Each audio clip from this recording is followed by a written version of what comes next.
Good evening to everyone. मेरा नाम है पूनम साहू और ये मेरा पहला यूट्यूब वीडियो है। एंड टॉपिक है कि ब्लड एंड इट्स कंपोजिशन। इसका मतलब ब्लड क्या है, ब्लड के अंदर क्या कैरेक्टरिस्टिक्स होता है, उसका क्या क्या कंपोनेंट होता है एंड कंपोनेंट के बारे में हम लोग कुछ इंपॉर्टेंट डिस्कशन हम लोग करेंगे। ठीक है, तो चलो हम लोग शुरू करते हैं टॉपिक। तो उससे पहले हम लोग पहले जानेंगे कि ब्लड क्या होता है। ठीक है, तो ब्लड का सिंपल डेफिनेशन एक याद रखना कि blood is a fluid connective tissues. Fluid मतलब हमारे बॉडी के अंदर वो फ्लो करता है एंड कनेक्टिव टिश्यूज का मतलब ये है कि वो हमारा बॉडी के हर जगह में होल टिश्यूज ऑर्गन वो सारे जगह में क्या होता है ना, कनेक्ट करके रहता है। ठीक है, कौन? ब्लड। इसलिए ब्लड को हम लोग फ्लूइड कनेक्टिव टिश्यूज बोलते हैं, जो कि हमारा बॉडी के अंदर वो सर्कुलेट होता है। ठीक है, नेक्स्ट पढ़ेंगे उसका एक ओवरऑल फंक्शन क्या है, दैट डिलीवर्स नेसेसरी सब्सटेंसेस। इसका मतलब फॉर एग्जांपल मैं एक एग्जांपल दे रही हूँ, जो कि बॉडी के अंदर सेल होता है। ठीक है, तो सेल को फंक्शन करने के लिए क्या चाहिए ना, उसको ऑक्सीजन चाहिए। तो वो ऑक्सीजन ब्लड क्या करता है ना, लॉन्ग से लेके वो टिश्यूज के पास पहुंचता है। उसके बाद टिश्यूज का फंक्शन होने के बाद वहीं से एक वेस्ट आता है। ठीक है, वो वेस्ट क्या होता है, कार्बन डाइऑक्साइड। ब्लड का काम फिर से आ गया कि वो जो कार्बन डाइऑक्साइड वेस्ट है, फिर उसको लेके वो टिश्यू या सेल से फिर से वो लंग्स के पास लेता है। ठीक है, तो वो एक ट्रांसपोर्टिंग हिसाब से, मतलब ट्रांसपोर्टिंग सिस्टम के हिसाब से वो काम करता है। समझ में आया ना? नेक्स्ट हम लोग पढ़ेंगे कैरेक्टरिस्टिक्स ऑफ ब्लड। इसका मतलब ब्लड का क्या क्या कैरेक्टरिस्टिक्स होता है। तो पहला हम लोग पढ़ेंगे उसका कलर। कैरेक्टरिस्टिक्स का मतलब क्या है कि वो देखने में कैसा होता है, उसका वॉल्यूम क्या है, उसका पीएच क्या है, वही उसका नेचर क्या है। तो पहले हम लोग पढ़ेंगे कलर, जो कि तुमको सब पता है कि तुम्हारा ब्लड का कलर क्या होता है, रेड होता है। क्यों रेड होता है ना, due to presence of haemoglobin. ठीक है, बिकॉज हेमोग्लोबिन क्या होता है, इज ए कलर पिगमेंट होता है। तो जो फ्लूइड में कलर पिगमेंट होता है तो वो एक कलर प्रोवाइड करता है। तो हेमोग्लोबिन कौन से कलर प्रोवाइड करता है, वो रेड कलर प्रोवाइड करता है। ठीक है, तो वॉल्यूम क्या है, देखो वॉल्यूम मतलब नॉर्मल अमाउंट कितना होता है एडल्ट। एडल्ट मतलब जो 18 प्लस हो गए, तो एडल्ट का नॉर्मल एवरेज वॉल्यूम होता है अबाउट 4 to 6 लीटर। मतलब वो एक्यूरेट नहीं, एवरेज किसी का 5 हो सकता है, किसी का 4 हो सकता है, किसी का 6 भी हो सकता है। इसलिए मैं एक अप्रोक्सीमेटली कैलकुलेशन फॉर्मूला दी हूँ, जो कि 7 to 8% of the total body weight. मान लो कि किसी का वेट है तुम्हारा 50। ठीक है, कितना है, 50। तो वही 50 का 7% तुम कैलकुलेट करो, जितना आएगा वो तुम्हारा अप्रोक्सीमेटली वॉल्यूम आ जाएगा। ठीक है, उसके बाद हम लोग करेंगे कि विस्कोसिटी। विस्कोसिटी मतलब ये है कि तुम्हारा जो थिकनेस, थिकनेस कितना होता है, मोटा या पतला होता है। तो क्या लिखा हुआ है देखो, 5 times more than that of the water. इसका मतलब वाटर का जो थिकनेस होता है 5 times ज्यादा होता है ब्लड का थिकनेस। ब्लड तुम कभी उसको टच कियोगे तो पता चलेगा ना, वो स्टिकी स्टिकी लगता है। तो वो वाटर से विस्कोसिटी 5 times मोर होता है, मतलब ज्यादा होता है। स्पेसिफिक ग्रेविटी मतलब क्या होता है, जैसे कि उसका डेंसिटी। ठीक है, तो उसका कंसंट्रेशन कितना है। तो कंसंट्रेशन कितना है, अप्रोक्सीमेटली एवरेज 1.050 to 1.060। नेक्स्ट उसका कैरेक्टरिस्टिक्स है पीएच। पीएच का मतलब क्या है कि ब्लड के अंदर हाइड्रोजन का कंसंट्रेशन कितना है, उसको हम लोग पीएच बोले। ठीक है, तो पीएच उसको मेजरमेंट करने के लिए हमारे पास एक पीएच मीटर होता है, पता होगा। तो वो होता है तुम्हारा एक स्केल होता है, पीएच स्केल भी हम लोग उसको बोल सकते हैं, जो कि 0 to 14। तो 0 to 14 बीच में क्या है तुम्हारा 7। तो 7 क्या होता है, एक न्यूट्रल होता है, जो कि एसिडिक भी नहीं है, अल्कलाइन भी नहीं है, वो न्यूट्रल है। 7 से जो बिफोर जाएगा तो क्या होता है, एसिडिक होता है। और 7 से बाद आएगा तो क्या होता है, बेसिक और अल्कलाइन। तो यहाँ पे क्या लिखा हुआ है देखो, 7.4 ओनली। इसका मतलब कितना, 7 के बाद कितना पॉइंट वो ज्यादा है, ओनली 0.4। एक भी यूनिट नहीं है, 0.4। इसका मतलब इसलिए हम लोग उसको लिखेंगे स्लाइटली अल्कलाइन। ठीक है, वो कंप्लीटली अल्कलाइन नहीं होता है, वो जस्ट 7 से 0.4 ज्यादा है, इसलिए उसको हम लोग क्या बोलेंगे, स्लाइटली अल्कलाइन। ठीक है, तो ये स्लाइड हो गया। जैसे कि पहला तुम्हारा ब्लड का simple definition, it is a fluid connective tissue. और उसका फंक्शन क्या है, वो ट्रांसपोर्टिंग सिस्टम हिसाब से काम करता है। कैरेक्टरिस्टिक्स हम लोग से 5 कैरेक्टरिस्टिक्स पढ़े। पहला होता है कलर। इसका मतलब उसका कलर क्या है, जो कि रेड क्यों होता है, due to presence of haemoglobin. Second क्या है, वॉल्यूम, जो कि नॉर्मल एडल्ट में कितना वॉल्यूम हो सकता है, जो कि about 4 to 6 litre. And viscosity, उसका थिकनेस कितना होता है, जो कि वाटर से 5 times मोर होता है। स्पेसिफिक ग्रेविटी उसका 1.050 to 1.060। एंड पीएच होता है उसका 7.4। 0.4 ज्यादा है इसलिए उसको स्लाइटली अल्कलाइन बोलेंगे। ठीक है, नेक्स्ट हम लोग चलेंगे कंपोजिशन। तो कंपोजिशन मतलब ब्लड के अंदर जो को क्या क्या कंपोनेंट होता है। तो मान लो होल ब्लड हमारा 100% है, ठीक है, 100% है।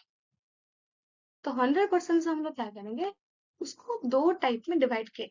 एक है तुम्हारे प्लाज्मा, एक है तुम्हारा फॉर्म्ड एलिमेंट, ठीक है, याद रखो। प्लाज्मा को हम लोग नॉन सेलुलर बोल सकते हैं, ठीक है, प्लाज्मा को हम लोग क्या बोलेंगे, नॉन सेलुलर, और फॉर्म्ड एलिमेंट को हम लोग सेलुलर, ठीक है। ये होता है तुम्हारा 45%, कितना होता है 45, ये तुम्हारा होता है 55।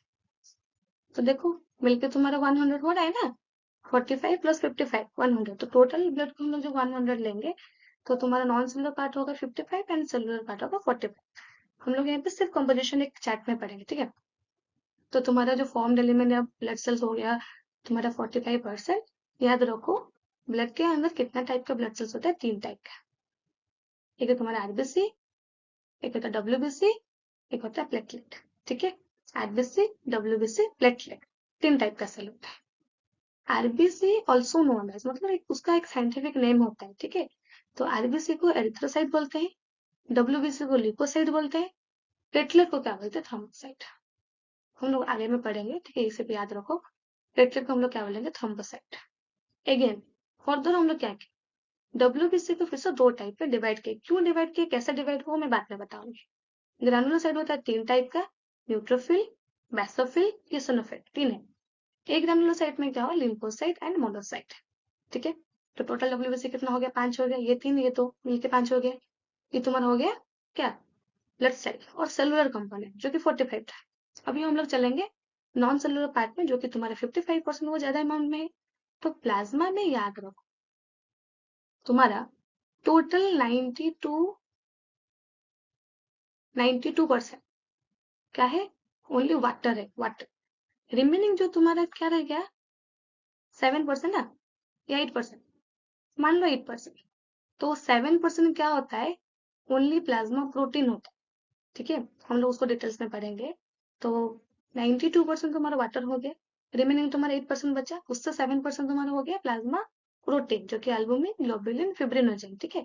बाकी जो ओनली 1% रहेगा ना, 1% के अंदर तुम्हारा अमाइनो एसिड हो सकता है, न्यूट्रिएंट्स हो सकता है, प्रोटीन भी हो सकता है, नाइट्रोजनस वेस्ट हो सकता है, इलेक्ट्रोलाइट एंड गैसेस, वो ओनली 1% होता है, ठीक है। तो उसको पहले समझो कि ब्लड का कंपोजिशन क्या है। जो मैं और एक बार रिपीट कर रही हूँ। तो ब्लड को मान लो 1% हम लोग लेंगे या 100% लेंगे। तो ये 100% को हम लोग कंपोनेंट को ओवरऑली दो पार्ट में डिवाइड किए। एक है नॉन सेलुलर और एक तुम्हारा सेलुलर। उसका परसेंटेज है, तो नॉन सेलुलर होगा तुम्हारा 55 एंड तुम्हारा सेलुलर होगा 45, ठीक है। क्योंकि ये थोड़ा सा बड़ा है तो उसको पहले हम लोग याद रखेंगे। तो ब्लड सेल्स जो होता है हमारा ब्लड के अंदर, वो 3 टाइप का होता है। एक आरबीसी, डब्ल्यूबीसी, प्लेटलेट, ठीक है। उन तीनों का एक अलग नेम होता है। RBC also known as erythrocyte, WBC also known as leucocyte, platelet also known as thrombocyte. Further हम लोग क्या किए, डब्ल्यूबीसी को दो टाइप में डिवाइड किए, जो कि टोटल हमारे पास 5 टाइप का सेल आ गया। नॉन सेलुलर पार्ट में क्या है, 92% वाटर है।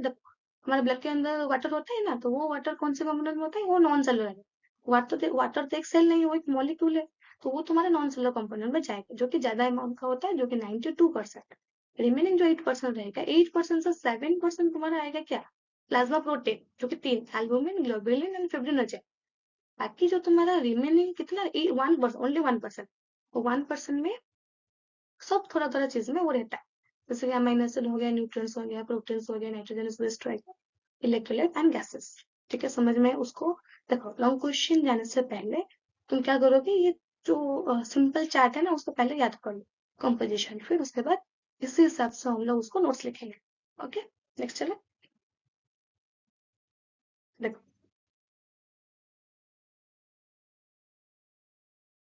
Blood is composed of two components, एक सेलुलर पार्ट है और नॉन सेलुलर पार्ट, जो कि सेलुलर है 45 एंड नॉन सेलुलर 55। याद रखो सेलुलर पार्ट मतलब तुम याद रखना वो blood cell, non cellular part में नॉन सेल, इसका मतलब ये प्लाज्मा, ठीक है। तो हम लोग पहले पढ़ेंगे ब्लड सेल। तो ब्लड सेल्स हमारा 3 टाइप का होता है, अभी से याद रख लो। ब्लड सेल्स हमारा 3 टाइप का होता है, आरबीसी, डब्ल्यूबीसी, प्लेटलेट, ठीक है। RBC also known as red blood cell, उसका फुल फॉर्म है red blood cell, also known as erythrocyte. WBC का फुल फॉर्म है white blood cell, also known as leucocyte, and platelet also known as the thrombocyte.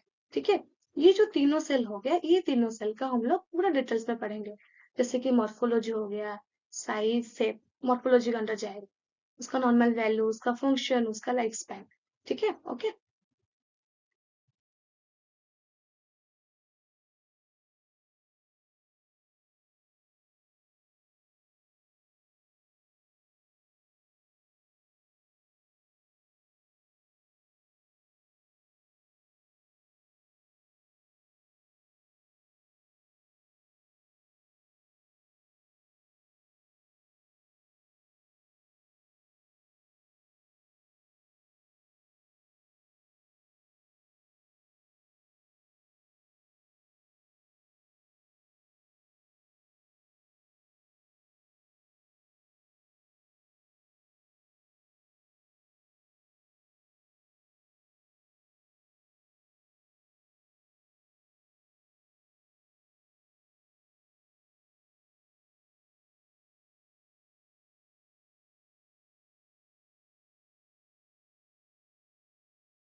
Next है हमारा haemoglobin. ठीक है, हम लोग पढ़े कि आरबीसी का, देखो ये जो आरबीसी है, आरबीसी का ये सेंट्रल एरिया तुम्हारा थिन था, और ये आउटर एरिया क्या था, थिक था, मोटा था, तो ये थिक कंटेंट था हेमोग्लोबिन ना।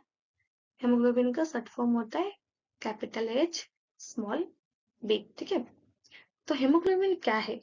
हेमोग्लोबिन का एक शॉर्ट क्वेश्चन या शॉर्ट नोट आ सकता है। तो haemoglobin is a protein present inside the RBC. इसका मतलब हेमोग्लोबिन को हम लोग एक प्रोटीन बोल सकते हैं। क्यों बोलेंगे मैं बताऊंगी बाद में। ठीक है, सेकेंड पॉइंट उसको याद रखो, इट हैविंग, ये बहुत important point, it having oxygen carrying capacity. इसका मतलब देखो, मेरा कैपेसिटी नहीं होगा कुछ काम करने के लिए तो मैं काम नहीं कर सकती हूँ। तो सेम चीज आरबीसी के अंदर हेमोग्लोबिन होता है, और हेमोग्लोबिन के पास एक कैपेसिटी होता है। किस टाइप का कैपेसिटी? जो ऑक्सीजन कैरी करने के लिए कैपेसिटी होता है, तभी तो ऑक्सीजन कैरी करके ले रहा है ना। तो हेमोग्लोबिन का पहला पॉइंट क्या है? It is a protein. Second point oxygen carrying capacity, और एक पॉइंट उसका क्या था? It is a colour pigment, right? It is a colour pigment that provide red colour to the blood, इसलिए हमारा ब्लड का कलर रेड होता है। ठीक है, the synthesis of haemoglobin require, जो बॉडी के अंदर जो हेमोग्लोबिन सिंथेसिस हो रहा है, उसके लिए क्या क्या चाहिए? प्रोटीन चाहिए, विटामिन चाहिए, स्पेशली आयरन चाहिए। पता है आयरन, जो जैसे कि किसी का ब्लड कम हो गया है, कुछ ब्लड का अमाउंट बहुत लो हो रहा है, कि कुछ चीज के लिए उसको आयरन चाहिए, हेमोग्लोबिन चाहिए, तो उसको आयरन सप्लीमेंट देते हैं, आयरन टैबलेट देते हैं। जो प्रेगनेंसी लेडी हो, तो उनका जो ट्रिमेस्टर वगैरह चल रहा था, तो उसका 9 या 10 मंथ तक वो आयरन टैबलेट उनको डेली बेसिस में खाने के लिए बोलते हैं ना, क्योंकि उनका बॉडी में क्या होता है ना, ज्यादा अमाउंट का हेमोग्लोबिन चाहिए, ज्यादा अमाउंट को आरबीसी चाहिए, इसलिए उनको डेली बेसिस में आयरन टैबलेट देते हैं। तो इसका मतलब हमारे बॉडी के अंदर जो आरबीसी प्रोडक्शन हो रहा है या हेमोग्लोबिन प्रोडक्शन हो रहा है, उसका मेन क्या है, उसका सोर्स क्या है? आयरन। तो वो आयरन हम लोग डाइट से भी ले सकते हैं, किसी का डाइट से नहीं ले रहे तो उसको मेडिसिन देते हैं। ठीक है, तो ये तुम्हारा इंट्रोडक्शन टू हेमोग्लोबिन था। फंक्शन ऑफ हेमोग्लोबिन देखो, it has a very important role as oxygen carrier in blood. Blood के अंदर जो ऑक्सीजन कैरी करके वो ले रहे हैं या कार्बन डाइऑक्साइड फिर से लेके आ रहे हैं, तो वो काम कौन करता है? हेमोग्लोबिन करता है। ठीक है, देखो, role as oxygen carrier in blood, also carries carbon dioxide in the blood. ये पॉइंट थोड़ा सा याद रखना। It is an important buffer in the blood for the maintenance pH. Buffer मतलब उसका पीएच न्यूट्रल होता है। ठीक है, तो as a haemoglobin as a buffer हिसाब से वो भी काम करता है ब्लड के अंदर। It has a role in transport of nitric oxide from lungs to tissue where it vasodilation. Vasodilation का मतलब ये है कि वैसा मतलब ब्लड, ब्लड वेसल्स, डायलेशन का मतलब क्या है ना, उसका जो शेप होता है ना, वो बड़ा हो जाता है। ये नॉर्मल शेप है इसका, वो बड़ा हो जाता है। ठीक है, उसको वासोडाइलेशन बोलते हैं। वासोडाइलेशन का ऑपोजिट है वासो कंस्ट्रिक्शन। ये तुम्हारा ब्लड वेसल्स है ना, ब्लड वेसल ऐसे कंस्ट्रिक्ट हो जाएगा, उसको कंस्ट्रिक्शन बोलते हैं। वो थोड़ा सा उसका डायमीटर से बड़ा हो जाएगा, तो उसको वासो डायलेशन बोलते हैं। तो जब वासो डायलेशन होता है, तो ब्लड का और एक रोल आता है, जो कि कार्बन डाइऑक्साइड नहीं, यहाँ पे नाइट्रिक ऑक्साइड, नाइट्रिक ऑक्साइड वो लॉन्ग से टिश्यू तक ले लेके उसको डिलीवर करता है। ठीक है, ये पॉइंट एक्स्ट्रा हो गया, उसको ऐड याद रखो। ठीक है, ये हेमोग्लोबिन हो गया।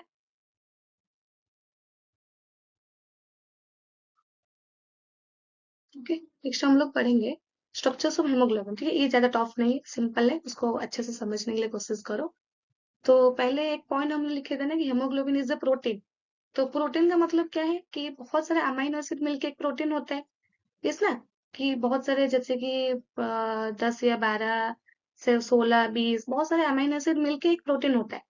तो उसी हिसाब से हेमोग्लोबिन का कंपोजिशन, हम लोग आरबीसी का कंपोजिशन पढ़े कि आरबीसी के अंदर हेमोग्लोबिन होता है, ठीक है। तो अभी हम लोग पढ़ेंगे हेमोग्लोबिन का कंपोजिशन क्या है, एक है हेम और एक प्रोटीन, ठीक है। हेम का मतलब याद रखना आयरन, क्या है, हेम का मतलब है आयरन। और प्रोटीन, प्रोटीन में क्या बोली, बहुत सारे अमीनो एसिड मिलकर एक प्रोटीन होता है। तो ये जो हमारा हेमोग्लोबिन है, तो प्रोटीन का कुछ टाइप्स होता है, primary, secondary, tertiary and quaternary. तो हमारा जो हेमोग्लोबिन है वो हमारा, तो हमारा हेमोग्लोबिन हो गया, एक हेम पार्ट होता है और एक प्रोटीन पार्ट, दो पार्ट होता है, ठीक है। इसका मतलब हेमोग्लोबिन को हम लोग जब क्या करेंगे, उसको पार्टीशन कर लेंगे, ठीक है। एक हेम पार्ट आ जाएगा, एक ग्लोबुलिन पार्ट आ जाएगा। तो हेम मीन्स क्या है, आयरन, एंड ग्लोबुलिन एक है प्रोटीन, ठीक है। तो जो हेम है वो तो आयरन चला गया। प्रोटीन मतलब क्या है कि बहुत सारे अमीनो एसिड मिलके एक प्रोटीन होता है, ठीक है। अमीनो एसिड मिलके क्या होता है, पॉलीपेप्टाइड चेन। पॉलीपेप्टाइड चेन मतलब बहुत सारे अमीनो एसिड मिलके पॉलीपेप्टाइड चेन होता है। तो प्रोटीन का स्ट्रक्चर्स चार टाइप का होता है, एक प्राइमरी, एक सेकेंडरी, एक टर्शियरी, एक क्वाटरनरी। ये क्या होता है, क्वाटरनरी स्ट्रक्चर से एक एग्जांपल है। चार है ना, 1 2 3 4, चार, इसका मतलब 4 polypeptide chain. Haemoglobin compost of 4 polypeptide chain. इसका मतलब चार टाइप का पॉलीपेप्टाइड चेन होता है। तो दो सिमिलर होता है, देखो, एक अल्फा चेन होता है, एक बीटा चेन होता है। तो इसका मतलब 4 पॉलीपेप्टाइड चेन का मतलब दो अल्फा चेन होगा और दो बीटा चेन होगा। देखो, ये तुम्हारा कलर है ना, ये पिंक कलर, ये पर्पल कलर, तो ये बीटा चेन है, ये तुम्हारा अल्फा चेन, ठीक है। दो अल्फा एंड दो बीटा। ये देखो, each haem unit is attached to one polypeptide chain in one the molecule among these two identical alpha and two identical beta. तो ये देखो, each chain contain one iron। तो इंडिविजुअल एक chain में क्या होता है, एक एक आयरन है, तो टोटल हमारे पास 4 पॉलीपेप्टाइड चेन है, तो एक चेन में एक आयरन, इसका मतलब 4 पॉलीपेप्टाइड चेन के साथ 4 आयरन होता है, ठीक है। तो ईच हैज मतलब one polypeptide chain has 141 amino acid, मतलब अल्फा अल्फा चेन में क्या होता है, 141 अमाइनो एसिड मिलके होता है, और बीटा चेन में 146 अमाइनो एसिड मिलके होता है, ठीक है। तो हमारा हेमोग्लोबिन का स्ट्रक्चर्स हो गया, सबको याद रहा। हेमोग्लोबिन का स्ट्रक्चर्स मतलब पहले हेमोग्लोबिन को ब्रेक डाउन कर लो। हेम एक पार्ट हो गया और एक ग्लोबिन पार्ट हो गया, ठीक है। तो हमारा हेम पार्ट होगा वो आयरन, वो एक साइड को, उसको साइड कर लो। प्रोटीन के हमारा ग्लोबुलिन प्रोटीन। तो प्रोटीन का मतलब क्या है, बहुत सारे अमीनो एसिड मिलकर प्रोटीन होता है। तो अमीनो एसिड मिलकर पहले होगा पॉलीपेप्टाइड चेन। तो प्रोटीन एक क्वाटरनरी स्ट्रक्चर्स के अंडर में जाता है। तो क्वाटरनरी मतलब उसके पास दो अल्फा एंड दो beta, total 4 polypeptide chain, 4 polypeptide chain में दो अल्फा एंड दो बीटा है। और दो अल्फा वो आइडेंटिकल होता है, एंड बीटा भी वो आइडेंटिकल बीटा चेन होता है।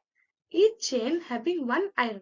देखो, सारे चेन में एक एक आयरन है, इसका मतलब 4 पॉलीपेप्टाइड चेन में 4 आयरन कंटेंट हुआ है, ठीक है। तो ये जो अल्फा चेन के अंदर जो अमीनो एसिड होता है, एक अल्फा चेन में 141 का अमीनो एसिड होता है, और बीटा चेन में total 146 number of amino acid present होता है, ठीक है। तो ये हो गया हमारा नॉर्मल हेमोग्लोबिन का इंट्रोडक्शन, उसका फंक्शन और उसका स्ट्रक्चर। अभी हम लोग पढ़े टाइप्स ऑफ हेमोग्लोबिन। तो देखो, हम लोग ऐसे मानते हैं कि ब्लड के अंदर हेमोग्लोबिन होता है, लेकिन हेमोग्लोबिन के भी टाइप्स होता है। तो हम कौन है, एडल्ट है।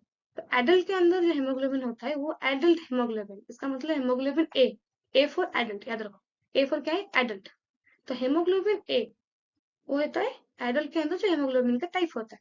हेमोग्लोबिन ए में वो फिर दो टाइप का होता है, हेमोग्लोबिन A1 और एक हेमोग्लोबिन A2, ठीक है। ये देखो, एक है तुम्हारा हेमोग्लोबिन A1 और एक तुम्हारा हेमोग्लोबिन A2।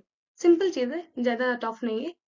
A1 याद रखो, 95 टू 98% है। बाकी जो रिमेनिंग 5 टू या 2 to 5% रहेगा वो तुम्हारा हेमोग्लोबिन A2 है। इसका मतलब एक ही टाइप का होता है हेमोग्लोबिन ए, वो दो टाइप का होता है, A1 एंड A2। A1 होता है तुम्हारा ज्यादा अमाउंट का, जो कि 98%, एंड A2 होता है ओनली 2%। दोनों मिला के तुम्हारा हो गया 100%। तो हमको कोई क्वेश्चन पूछेंगे कि एडल्ट मतलब एडल्ट ह्यूमन बीइंग के अंदर कौन से टाइप का हेमोग्लोबिन होता है? सिंपल, हेमोग्लोबिन ए। हेमोग्लोबिन ए में फिर A1 एंड A2। A1 में तुम्हारे 98%, रिमेनिंग जो 2% हो गया वो तुम्हारे हेमोग्लोबिन A2। ओके। और एक लिखा है हेमोग्लोबिन F, जैसे A फॉर एडल्ट, वैसे तुम्हारा F for foetal. F for foetal, foetal मतलब फिटस बेबी, जो फिटस बेबी जो मदर्स वूम के अंदर जो फिटस बेबी जो ग्रोथ होता है आफ्टर फर्टिलाइजेशन, उसको हम लोग फिटस बेबी बोलते हैं। हमारा जैसे हेमोग्लोबिन ए वो नॉर्मल होता है, उसी हिसाब से फिटस बेबी का अंदर हेमोग्लोबिन एफ मतलब ब्लड के अंदर उसका फीटल हेमोग्लोबिन, उसके लिए वो नॉर्मल है। ठीक है। हमारे बॉडी के अंदर जैसे हेमोग्लोबिन ए नॉर्मल है, उसके लिए हेमोग्लोबिन एफ नॉर्मल है। A for adult, F for foetal. तो हमारे लिए एच बी एफ वो नॉर्मल है या एबनॉर्मल है? हमारे ब्लड के अंदर एच बी एफ आएगा तो वो एबनॉर्मल है। हमारे बॉडी के अंदर नॉर्मल कौन है? हेमोग्लोबिन ए। वही सेम चीज, फीटस बेबी के अंदर हेमोग्लोबिन एफ उनके लिए नॉर्मल है, लेकिन उनके बॉडी में हेमोग्लोबिन ए चला जाएगा तो वो एबनॉर्मल है। ओके। तो वो अनबन बेबी देखो, this type is main type of haemoglobin in an अनबन बेबी। आफ्टर बर्थ वो धीरे धीरे क्या होगा, हेमोग्लोबिन एफ वो कन्वर्ट हो जाएगा हेमोग्लोबिन ए में। इसका मतलब एफ तुम्हारा रिप्लेस हो जाएगा ए में। तो इट कंपोज्ड ऑफ 12.2 गामा। ठीक है। और हमारा जो हेमोग्लोबिन एडल्ट हेमोग्लोबिन था वो तुम्हारा 12.2 बीटा है, जो हम लोग पहले पढ़े। हेमोग्लोबिन ए का कंपोजिशन 12.2 बीटा है, लेकिन हेमोग्लोबिन एफ फिटस बेबी का जो हेमोग्लोबिन होता है उसका कंपोजिशन होता है 12.2 गामा। Okay, complete. नेक्स्ट हम लोग पढ़ेंगे